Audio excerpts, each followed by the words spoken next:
Hi, I'm BJ Armstrong. This is the Redeeming Real Estate Podcast. We've been on several times with Robbie Osinga, and today we're going to mix it up a little bit. And I brought in my good friend Nick Badziris. Good afternoon. Right? How are you, Nick? And pretty good. I want to tell you a little bit about Nick. Nick, you've been in the real estate business for...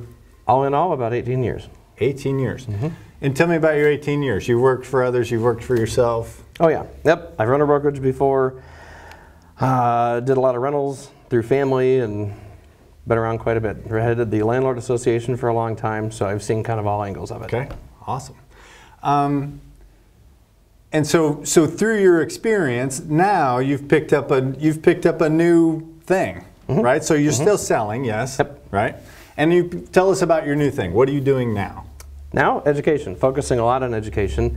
While yeah, I'm still active in selling, the education factor's been, it was an idea, something fun to try out, and just grew into something a lot bigger. Okay, so tell me, there's a bigger picture of education. Mm-hmm. Who are you educating? Folks that would like to become realtors in the future. Okay. Folks that are currently realtors and would like to renew their licenses. I've got a few ideas for some things down the line that we can expand upon later, bringing in a couple of new courses that nobody's had before right. once we get them built. All right, so part of it is that you're saying, hey, people that aren't licensed yet, mm-hmm. you're going to give them an opportunity to get a license. Right. So if somebody's considering real estate one day, mm-hmm. right? Everybody whispers real estate into somebody's ear at some point. You should be a realtor, right? There's a lot of people. And everybody knows one somewhere, at least one. Sure. My guess is a lot of people don't even have any clue what that involves. Right. So tell us a little bit about what's that look like? To get a license, in a nutshell, the state requires you to have 90 hours of education, and you have a few different options on how you can get it. Okay. Why would I want it? Why would I choose real estate? Honestly, I got into it thinking, this could be kind of fun. We get to go through and show houses and look at some of the neat new places, and then discovered what's really involved. Watching the look in a client's eye when they've bought that first house for the first mm-hmm. time, or if it happens to be a family and they're getting to grow and get bigger, and right. to watch the look in the eyes or the tear that comes down right. when they close on that house, right. or watching folks that are selling off their parents' estate, and it's an emotional process, and watching a tear not of sadness but of joy that it was as easy as it could be, or right. as easy as it was. Right. That's a whole different side of this I never envisioned, and it's right. very rewarding. It's powerful, yeah. In fact, Robbie and I talked about that very thing on one of the very first podcasts we did. We kind of talked about why did I get mm-hmm. in real estate, and mm-hmm. and you have just mirrored a lot of those things. Okay. Which is interesting because another conversation we had is about being in business with people that share your values. Sure. And so, without any prompting, you just proved it. So anyway, that's a side note. Mm-hmm. So, I'm going to take a real estate class, right? Sure. No, that sounds awfully boring. 90 hours, you said. It is 90 hours. There is license law and law of agency and a lot of other things, and people hear law and they freak out. Right. Oh, I've got to learn law. There is a big difference between teaching yourself out of a book in a home study course and just trying to absorb all of that theory out of the book. A big difference between that and getting the practical application of it with the experience that a live instructor can bring. On top of that, in a classroom experience, it gets a lot of fun. We have a lot of good discussions and pros and cons of things and why things matter. We get a lot of different opinions because we have a lot of diverse groups, people from all different kinds of backgrounds. But a lot of folks, they'll ask a question, and now everybody just got an answer to something they hadn't even thought about before. Right. So you get a lot more in a live format. So it's not as boring as it sounds. It's actually a lot of fun. So really my option is I can come sit with you for 90 mm-hmm. hours. Sure. So it really sounds I'm a great guy. People, Or sure. I can sit in front of a computer screen for right. 90 hours, right? Yep. That's really the choice. Or in front of the book, yes. Oh yeah, we just read the book and then mm-hmm. answer the questions. Yeah. Okay. Yep. Practical experience. So you're drawing on mm-hmm. 10 years, 15 years, however long you've been in the sure. business, that experience. My own and that of other agents. I talk to a lot of other people, and every time I hear some crazy story, I'm like, ooh, okay, Tell me that's a good example. Do you have one in your back pocket you can think of just off the top of your head? Oh, sure, all kinds. I once had a client who was going through a divorce well, clients, and one half of the couple was just very, very bitter and didn't want to see the other one turn their life around afterwards, and had pulled a few stunts, including putting some mechanics liens on property he didn't do work on to stop her from selling them. And it was just very interesting to see how the attorneys handled that and finding a way out for her. Right. So there's always some crazy thing we don't think about. Right. Normally a house sale, somebody puts it on the market, people come through, they make an offer, they counter a few times, and then we go through the process and close on the house. Right. It's not always that simple. Right. You have to be a good problem solver. And that's the practical side, because as you're doing license law, my assumption is you're talking about things like mechanics liens. Sure. And so as a realtor, inside of that group, it definitely brings mechanics liens to life when you've had a transaction that's been an issue, right? Yep. Yeah, absolutely.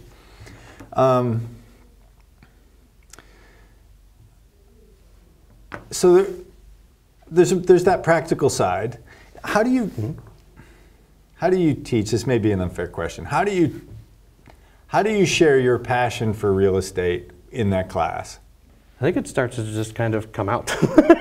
I get really fired up. I'm very energetic when I teach, so I don't like to be in just one spot. I'm kind of all around the room, getting people involved, and they start to feel the same thing, and it charges up the room a little bit, and it becomes a very fun experience. Yeah. People explore what they're seeing in the book, and they start talking about it a little bit, and it just that's where that starts to come out.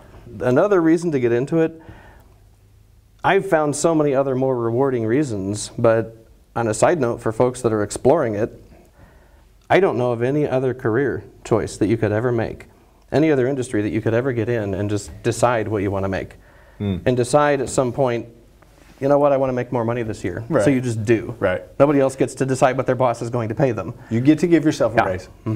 It's funny you said that. I just met with a gal yesterday that does not have a license, and she's exploring right now the possibility. And my comment to her was that there's no ceiling in real estate. No. Literally, you get to Donald Trump, right? I'm not going to come up with the line, right? As growing up as a kid, when I was in like high school, Wall Street was the big movie, right? Sure. And Gordon Gekko, and at our age, that's a kid, right? Gordon Gekko talks about wealth creation and wealth generation in real estate. Stock and real estate speculation. That was his quote. And all of a sudden, I go, okay. I can't. I'm in, right? Sign me up. Sign me up. And there are a lot of ways to make money in real estate besides just helping folks buy and sell houses. There's the investment end of it.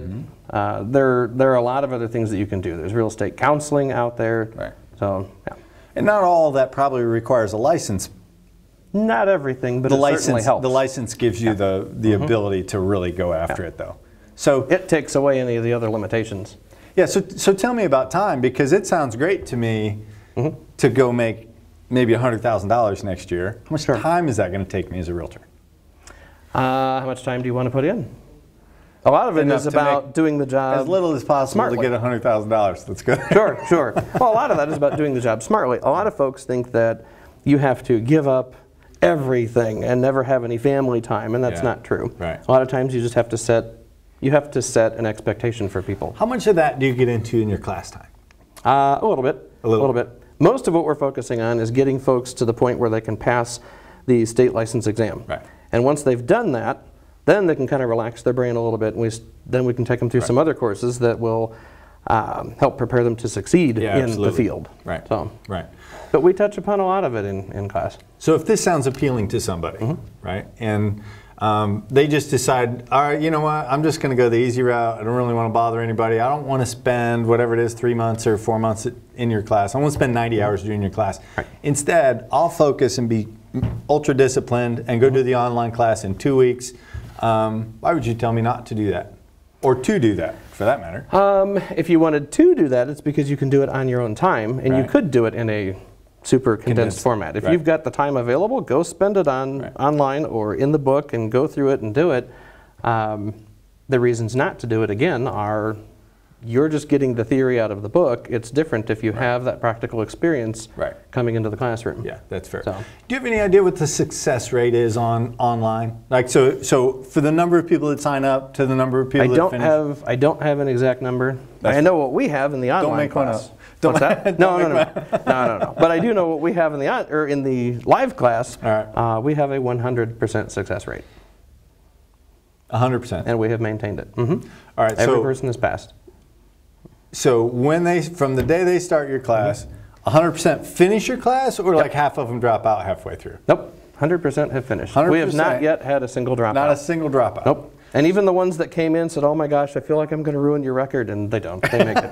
So. That's awesome. Yep. We light the fire under them a little bit, and they're inside of them. They start getting excited, and they start paying more attention to it, and it just starts to click and make sense, and then they get it. And there's no guarantee, right? I mean, No. this is. Someone will eventually not make it, I'm sure. Right. But we do talk. We have a lot of evidence kind of conversations in this office, and one of those is that's a results answer. When you can say, I had 20 people in my class, and I put 20 people, got their graduated and passed my test. What kind of scores do you get on your test? And I don't want you to reveal something that's not. On average, people are in the 90s, which seems so strange because it's very difficult material when people first get into it. Later on, when they start to understand it, or like I said, when they get that practical application of it, it starts to stick. They're not just reading the theory and hoping they remember it. Right. They're getting real-world examples of how this applied to a situation, and that's helping burn it into their brain. And when they sit down on a test and get asked a question, oh yeah, that's when he said such and such because happened. if there's a test question that talks about mechanics liens, and I've just heard your story, I'm likely going to remember and they stop and think, oh yeah, we discussed that in class, and that's when everybody said, or somebody brought up a story about whatever. Sure. Right. And everybody else comes into the class with stories too. They all know someone who's been through good and bad experiences in real estate, and they bring all that in with them. Right. So your 20 agents just graduated like a week or 2 weeks ago or something, right? Yep. Okay, so can't wait for them to be agents. So are you done? Are you going to teach another class? Oh yeah. When? Oh yeah. We've got another one coming up. We've got one coming up on January 4th. Okay. That'll be a full live 90-hour, and it runs through the end of March. In fact, it goes into the very first week of April. Off the top of my head, I think that the exam is April 11th. Okay. So, tell me, if I wanted more information about that, where should I go for that? ILREE.com. Okay. Illinois Real Estate Education. Okay. So ILREE.com. The classes are on there. If you, at the top of the page, click on classes, click search our classes, and you'll see it there. Pick the 90-hour class that starts in Bloomington on January 4th. And that's January 4th. And it'll start giving you the info. It's like 2 weeks. You got it. Right, that's good. That's quick. This is my downtime. And it's right here in Bloomington. Everybody you get is from Bloomington? I mean, is it? Oh, no. Is it we have had people, I kid you not, that have driven 90 miles each way to take this class twice a week. Wow. Yep. That one surprised me. I figured we might go as far as Champaign and Peoria. We've had people on the other side of Champaign that have driven here because they wanted the live class, and we were the only one that they could find. Right. Wow. Is there room for a new realtor? So, all right. So now you got me all excited about taking this test, and I start to have these doubts where I'm going, how many realtors are there in Bloomington? Seriously? Everybody turn around, there's somebody there. So how is there room for a new agent? Look at the statistics. I don't have exact numbers to give you, but if you look at the statistics on how many agents out there just go get a license to have it. To them, it's a hobby. Well, this is an expensive hobby. If you're going to get in it and do it, you will make a lot of money. Right. And you'll have a lot of fun doing it. If you get in it just to kind of dabble here and there, there are a lot of agents that will do that, and they might have one transaction a year. Right. Well, it's the old saying, you know, what percentage of, in your opinion, what percentage of the agents in the marketplace are doing what percentage of the business? It's the Pareto principle, right? 80-20. So 20% of the agents do 80% of the work. That's true. That's pretty true across every industry. And you're right. It's absolutely about how much you put into it. And that's where guys like me come in, is we really want to take those agents and figure out, my goal is to get every agent in production within 90 days. I want to have we want to have everybody have a contract within 90 days. Yep. And not just for an agency, but for that agent. Right. You know, help make them successful. Absolutely. Yep. Absolutely. Anything else you'd like to add for redeeming real estate? Again, I just don't know of any other industry that I could be in that is as rewarding, not only financially, but even emotionally with people, Right. and makes those connections. I mean, I've become friends for life with almost every single client I've ever had, and that's a lot of people. I hadn't really thought about this before, but my assumption is you have a pretty unique bond with your students too. When you see your students walking the halls, or in, if you cross them in a transaction, so that's got to be a pretty special experience. It is. Yeah. In fact, my instructor from many years ago, when I had a separate brokerage years ago, actually came over and hung her license with me, and that was the most flattering thing that ever happened to me in real estate. Right. So. Yeah, and I'm the same. I can remember. I remember exactly sitting in the class and doing all those things. That's 23 years ago, right? So, but super cool experience. So tablets were stone. And, yeah. I am crazy proud to have you as part of this organization, and to have you teaching new agents wherever they choose to work. It's we are breeding the next generation of agents, and it's exciting to see. Yeah. They are even coming up with ideas in class that I haven't even thought of, and I've done this for a long time. Right. So it's exciting to see what they're thinking and where they're going to go. Gary Keller, and I'll just throw this out there, but Gary Keller says is that the best realtors are not even in the business yet, right? I mean, the best realtors will show up, and after 2 or 3 years of experience, they'll pop up and they'll be number one, because they don't have all the bad habits and all the limiting beliefs that we deal with, us old guys deal with. So that's awesome. Well, hey, thank you for being on the podcast today, and that's our show. So I appreciate it. Hey, this has been the Redeeming Real Estate Podcast. We look forward to seeing you again. In fact, we're planning another one here just in another week or so that I'm sure you want to tune in for. That's maybe not as good as Nick, but we're going to try.